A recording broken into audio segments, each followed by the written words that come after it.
bahwa pagar jurang ini adalah wilayah dataran sedang termasuk lereng Merapi, Gunung Merapi. Ketika erupsi Merapi di tahun 2011 ini memang dampak secara tidak langsung ini berpengaruh di desa kami. Banyak tanaman-tanaman yang mati. Di sisi lain, dampak sosial terkait dengan permasalahan limbah ini juga menjadi permasalahan di tengah-tengah masyarakat. Dari permasalahan masalah limbah ini, bagaimana ini ke depan menjadi berkah? Karena dengan kita bisa mengelola, ini akan menjadi sesuatu nanti yang nilainya luar biasa. Selanjutnya, kita rumuskan bareng-bareng konsep yang ada sama tokoh masyarakat, bersama BPD, saya LPTP waktu itu, sivitas akademi yang ada, ini kita rumuskan bareng-bareng. Melihat potensi yang ada, memang waktu itu kita budidayakan tanaman alpukat dengan varietas unggulan terbaru waktu itu. Terus BUMDes kita libatkan juga, diharapkan nanti BUMDes juga bisa mengelola untuk sebagai pendapatan asli desa-desa pagar jurang ini bisa punya nilai lebih dari pengelola itu. Tiap hari itu ada yang melakukan penyambungan, ada yang melakukan pemupukan, ada yang melakukan perawatan di lahan, terus ada yang pembuatan pupuk-pupuk organik. Kegiatan kami setiap hari di greenhouse ini seperti itu. Melalui Musrenbangdes, pemerintah hadir di situ. Kita menganggarkan untuk pembelian bibit alpukat, kita berikan kepada masyarakat untuk ditanam di lahan-lahan yang masih memungkinkan ditanam. Ya, alhamdulillah sudah punya nilai ekonominya yang luar biasa. Secara ekonomi hijaunya dapat. Kalau dulu gersang panas, sekarang sudah terasa seperti sebelum erupsi Merapi. Untuk pertama kali panen saya itu kira-kira menghasilkan 50 kiloan. Kalau dirupiahkan itu sekitar 1,5 jutaan. Untuk panen kedua itu saya bisa 3 kintal. Kalau dirupiahkan itu sekitar 3,5 juta ya. Untuk panen ketiga itu saya menghasilkan 4 kintal. Kalau dirupiahkan ya sekitar 5 jutaan. Kami itu menyatukan misi.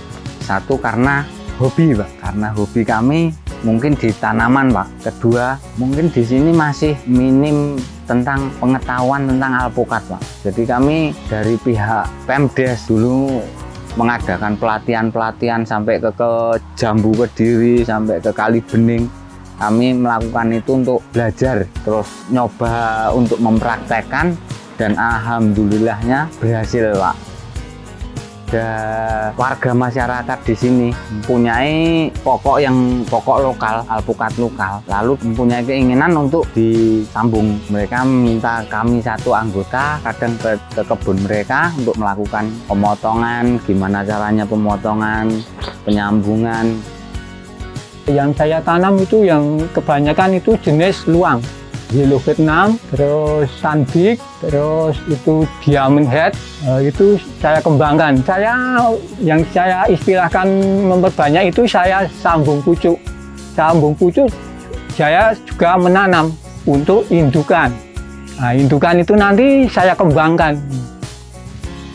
Kalau kami di sini biasanya 20 cm ke atas, Pak, 20 cm sampai 25 cm. Kami potong, terus kami lakukan penyambungan di situ. Ini untuk yang ciri-ciri dari alpukat yang berhasil untuk disambung. Sudah mulai mata tunas yang ada di entres sebelumnya, yang di ketiak daun itu sudah mulai pecah. Contohnya seperti ini, dinyatakan berhasil, Pak, sambung pucuknya. Untuk lahan saya di perkebunan punya sekitar 500 meter. Ya, untuk yang saya tanami alpukat itu sekitar 200-an meter. Nah, itu untuk pohon saya itu ada sekitar 10 pohon. Nah, 10 pohon itu yang sudah produksi 6 pohon.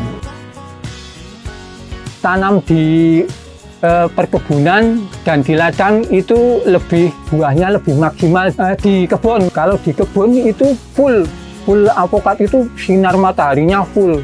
Itu jadi buahnya bisa maksimal.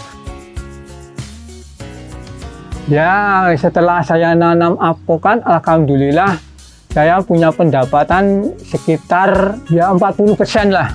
Itu kira-kira 40% gitu kenaikannya ya.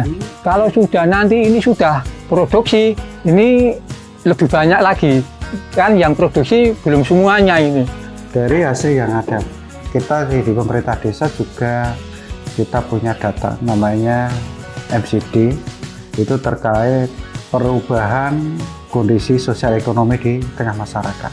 Memang yang komitmen terhadap kegiatan budidaya tanaman alpukat ini ketika sudah menghasilkan kegiatan itu secara ekonomi, dulu dari warga yang kriteria miskin sudah masuk menjadi warga yang mampu. Nah, ini untuk pesan saya untuk para petani, silakan menanam alpukat. Nah, ini untuk mendorong ekonomi kita, mendorong ekonomi keluarga. Membangun sebuah kawasan atau desa tidak harus merusak lingkungan. Mari kita hijaukan lingkungan kita. Di situ kita selalu bersahabat dengan alam, menghijaukan bumi kita. Mudah-mudahan secara ekonomi keberkahan mendapat ridho dari Yang Kuasa.